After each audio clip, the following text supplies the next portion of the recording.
এই সিরিয়ালের গোটা ইন্ডাস্ট্রিকে নিজেদের ব্রেন পাছায় লাগিয়ে ঘোরে নাকি? বিশ্বাস করো, এই ধরনের সিরিয়ালগুলো দেখলে মনে হয় আমি যেন চিড়িয়াখানায় আছি। আর সত্যি বলছি, আমার মনে হয় এসব সিরিয়ালগুলোর রাইটার বলো, ডিরেক্টর বলো, আর যাই বলো না কেন, এরা আসলেই আমাদেরকে চিড়িয়াখানার জন্তু মনে করে। মানে এদের মূল বক্তব্য হলো, আমরা দিন রাত পরিশ্রম করে তোদেরকে এক একটা 30 মিনিটের পর্বে যা যা কিডনি টাচিং, হাড় কাঁপানো, গাজামার ঝুলি খুলে দেখাবো, তোদেরকে তাই দেখে গিলে ফেলতে হবে।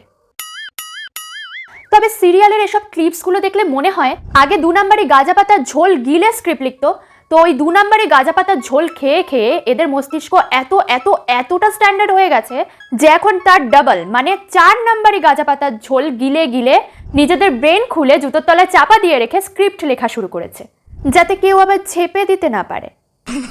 সত্যি বলতে এরকম ব্রেন রাস্তায় শুয়ে গড়াগড়ি খেলেও আমি তুলে নিতাম না। তোমাদের আনসারটা কমেন্টে জানিও। এটা দেখে আমার 2টো লাইন মনে পড়ছে। চিড়িয়াখানায় গিয়েছিলাম বাঘ দেখবো বলে, গিয়ে দেখি বাঘ বাবু শুটিংয়ে গেছেন চলে।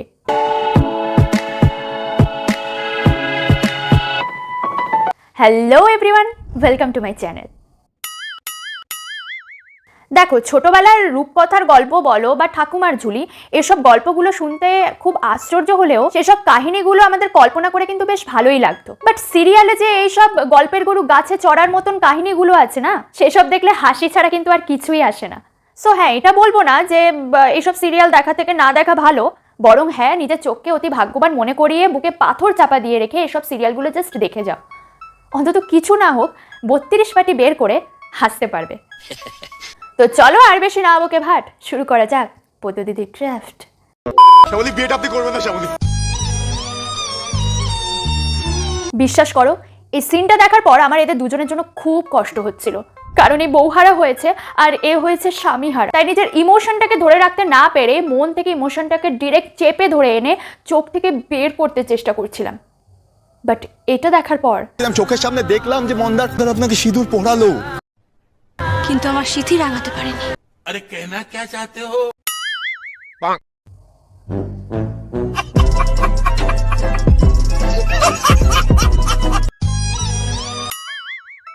মানে এটা দেখার পর আমার ইমোশন ভাই আমার 14 গোষ্ঠী থেকে 33 গোষ্ঠীর নাম ঠিকানা সব উদ্ধার করে দিচ্ছে।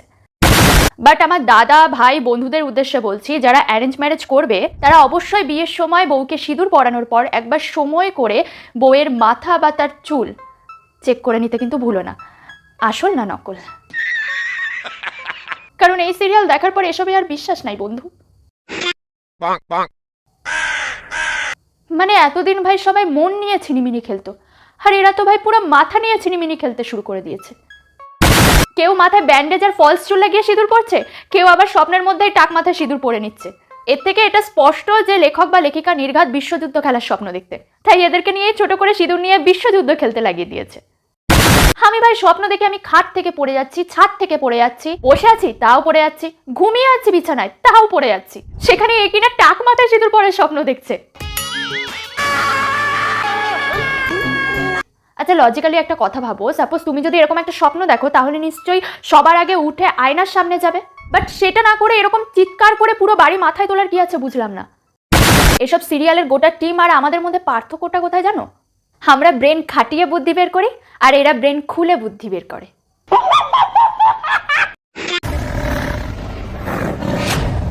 এটা ঠিক কি রকম লজিক হলো বুঝলাম না। এতক্ষণ ধরে বাঘের সামনে দুটো জল জ্যান্ত আস্ত খাবার দাঁড়িয়ে আছে আর সেখানে বাঘ শুধু গর্জন করেই যাচ্ছে। মানে বাঘকে একটু এনার্জি ড্রিঙ্কিং দাও, দেখে মনে হচ্ছে শরীরে কোনো শক্তি নাই। মানে বাঘটাকে দেখে মনে হচ্ছে হয় এদের অনুষ্ঠানে ভুরিভোজ করতে এসেছে আর নয়তো হাঁটি হাঁটি পা প্র্যাকটিস করতে এসেছে। বাঘও জানে যে এদেরকে খাওয়া মানে পুরো অ্যাসিডিটি হয়ে যাওয়া, তারপর ভয়ে যদি কেউ ইনো না দেয় তখন আরেক কেলেঙ্কারি। হ্যাঁ, মনে হচ্ছে বাজনা বাজিয়ে বাঘকে বরণ করে ঘরে তুলছে। দেখো, এটা কথিত আছে মানে মাথার পিছনে মুখোশ লাগিয়ে নিলে তাহলে বাঘ আর তাকে অ্যাটাক করে না। আমি জানি না এটা আদৌ কতটা সত্যি, এবং এটাও কথিত আছে বাঘের সামনে পড়লে যদি জোরে জোরে গান বাজানো হয় বা শব্দবাজি ফাটানো হয় তাহলে নাকি বাঘ পালিয়ে যায়। তো এটা আসলে আমি গুগলে সার্চ করেই পেয়েছি, আমি জানি না এটা কতটা সত্যি। তো অ্যাকচুয়ালি এই ঘটনাটা দেখার পরেই আমি গুগলে সার্চ করেছিলাম, তো সেখান থেকে জানতে পারি। তো এবার এগুলো যেহেতু বাজানোরই একটা কাছাকাছি বলতে গেলে, তো সেই হিসাবে এটাকে আমি পুরোপুরি লজিকলেস হিসাবেও ছেড়ে দিতে পারি না, মানে এই ঘটনাটাকে। এবার যেহেতু আমরা জানি না এইসব ব্যাপারগুলো, তো আমাদের কাছে তো হাস্যকর হবেই ভাই। কারণ দেখো, সাধারণত একটা বাঘ যদি বাড়িতে ঢুকে পড়ে তাহলে আমরা কি করতাম? এতক্ষণে সব টাকা পয়সা বাড়ি গাড়ি সব ওই অবস্থায় ছেড়ে দিয়ে পায়ে পায়ে করে ছুট লাগাতাম। এখানে গ্রামের মেয়ে শ্যামলী শহুরে হাওয়া গায়ে লাগালেও গত অভিজ্ঞতা কিন্তু ভুলে যায়নি। শাক বাজিয়ে বাঘের 14 গোষ্ঠী একেবারে উদ্ধার করে দিয়েছে। তবে তোমাদের বুঝতে হবে, এটা বাই সিরিয়াল, তাই বোঝা মুশকিল কখন কোনটা তিল থেকে হবে তাল। সাধারণত ইন্টারভিউ দিতে গেলে তুমি যে টপিকের উপরে বেস করে ইন্টারভিউটা দিতে গেছো সেই টপিকের উপরে কিন্তু ইন্টারভিউতে কোয়েশ্চেন করে, এটাই আমি জানি। হ্যাঁ, তবে কিছু বেসিক এবং কিছু জেনারেল নলেজের কোয়েশ্চেনও থাকে। আপনি তো বললেন দাদা আছে, তো একসাথে থাকে না সেপারেট? আপনার বোন গান নিয়ে পারসিউ করার ইচ্ছে আছে? বাট এতটা ডিটেলসে কোথায় ইন্টারভিউ নেওয়া হয় ভাই, এটা ভেবেই আমার অবাক লাগছে। তবে হ্যাঁ, এই ধরনের অভিজ্ঞতা আমার নেই।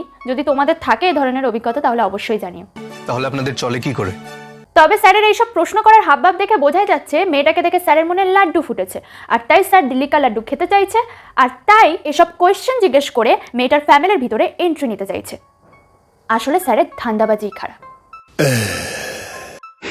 আই লাভ ইউ ভাই। মানে পুরো স্যার হয়ে ঢুকে আজ তো বড় হয়ে বেরোলো। মানে স্ক্রিপ্ট রাইটার বলো বা ডিরেক্টর, এদের আসল কাজই হলো সিরিয়াল শুরু হতে না হতেই নায়কের সাথে নায়িকার বিয়েটা দিয়ে দিয়ে আগে মেইন ঝামেলা মাথা থেকে ঝেড়ে ফেলা। তারপর তো এদের বিয়ে মানে হাজার রকমের রাসলীলা আর রঙ্গলীলা ভাই। আর তুমি যদি এই ফাঁদে পড়ো তাহলে তোমার মাথা পুরো নষ্ট হতে বাধ্য। সিনেমায় নায়ক নায়িকার বিয়ে হলেই বা মিল হলেই কাহিনী শেষ, আর সিরিয়ালে নায়ক নায়িকার বিয়ে হলে বা মিল হলেই ওখান থেকে শুরু আবার নতুন কাহিনী। তো এই সিরিয়ালে একবার অনির্বাণ এসে রায়কে অবিশ্বাস করে তাড়িয়ে দেয়, আবার রায়ের মৃত্যুর খবর শুনে কান্না করে। তারপর আবার রায় এসে বলে ও সবাইকে ছেড়ে চলে যাচ্ছে। এদিকে অনির্বাণ ডিভোর্স পেপারে সাইন করেও রায়কে থেকে যেতে বলে। এদিকে রায় ডিভোর্স পেপারে সাইন করে দিয়ে চলে যাওয়ার নিউজ দিতে আসে। তারপর আবার এরা এক হয়ে যায়। তারপর আবার অনির্বাণ রায়কে সন্দেহ করে। তারপর যেই রায় হসপিটালে গিয়ে যমরাজের সঙ্গে মিটিং ক্যান্সেল করে বাইরে আসে, তখন আবার এই সন্দেহবাতিক কাকু গিয়ে রায়কে বাড়ি নিয়ে যেতে চায়। তারপরে জানা তাই অপমান করে হাজারটা কথা শোনানোর পরে একদিন শুভ দিন দেখে আবার এরা শুরু করে ছুকছুকানি লীলা। মানে ছেলেটাকে জাস্ট ধরে নিয়ে পাগলা গারদে ছেড়ে আসতে হয়। আর মেয়েটার কথা ভাই কি আর বলবো, মেয়েটার অবস্থা দেখে প্রথমে আমার মেয়েটার জন্য খারাপই লাগছিল, বাট তারপর দেখলাম মেয়েটাও ভাই সীমা ছাড়া নির্লজ্জ। কারণ নাম আবার সীমা হলে ক্ষমা করবেন। তো ইয়েস, এই ছিল আজকের ভিডিওটা ভালো লাগলে একটা লাইক শেয়ার করে দিও, আর চ্যানেলটা এখনো সাবস্ক্রাইব না করে থাকলে তাড়াতাড়ি সাবস্ক্রাইব করে দাও। ফিরে আসবো নতুন ভিডিও নিয়ে, ততক্ষণ সবাই ভালো থেকো এবং সুস্থ থেকো। ধন্যবাদ।